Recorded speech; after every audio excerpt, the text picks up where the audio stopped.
I just want to say maraming salamat po ulit for making time for us today.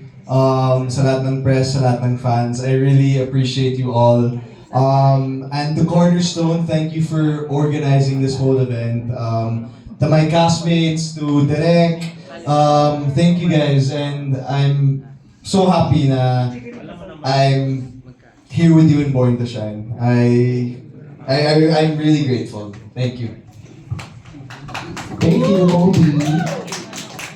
Just wanted to say thank you to everyone again for making time to be here. I know it's a Sunday, and I know you guys are very busy people, but you still made time to be here with us.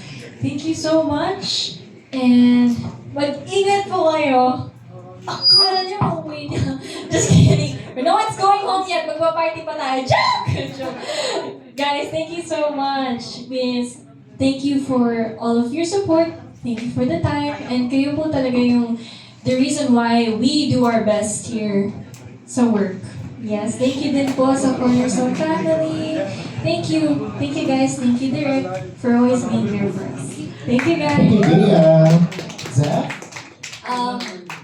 Maraming salamat po sa bawat team na supporters namin. Talagang sabi nga ni Gaya, kayo ang dahilan, isa sa pinakamalaking dahilan kung bakit kami nandito.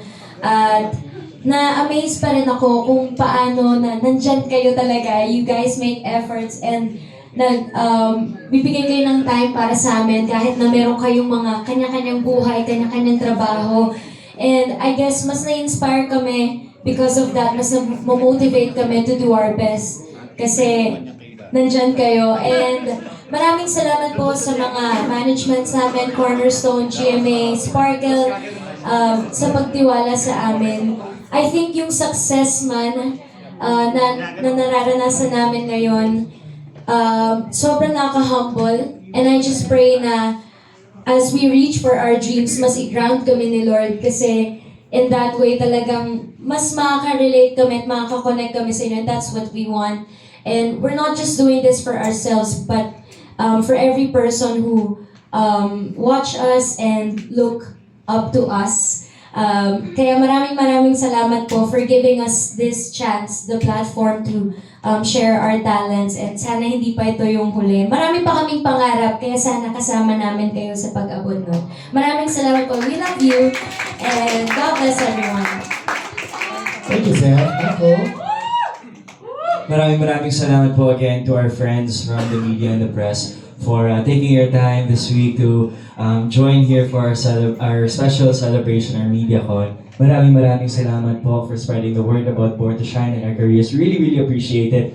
To my supporters that are here today, Singer Warriors, Michael Singer Global, maraming salamat. You guys never fail to put a smile on my face because you're always present. Maraming salamat. And to all the supporters and fans of the show and the artists here, thank you guys for joining today. To everybody, maraming salamat po. Pagpatuloy lang po kayo na manood ng Born to Shine. Abangan nyo lang po ang masayang ganap na mangyayari. And ayun, I'm just happy to be here. Thank you all so much. Thank you, Michael. And syempre, ang nag-iisa nating kamao. Just really want to thank you po sa lahat ng pumunta dito and to Cornerstone po na nagbuo po ng ganito. And ayun po, kung wala po kayo dito, nag-gym po kayo, wala rin ako dito. Kaya ayun po, I'm just really grateful to Shanton, Carton for making this happen and sa support, and Anton Charmos as well. And to all the people out here, and yun po, I'm just really thank to God na binigyan po ako ng ganitong opportunity, and sana po, abangan niyo po yung Kamao and Born to Shine. And yun po, salamat. Yes, ayan sa afternoon part ng GMA.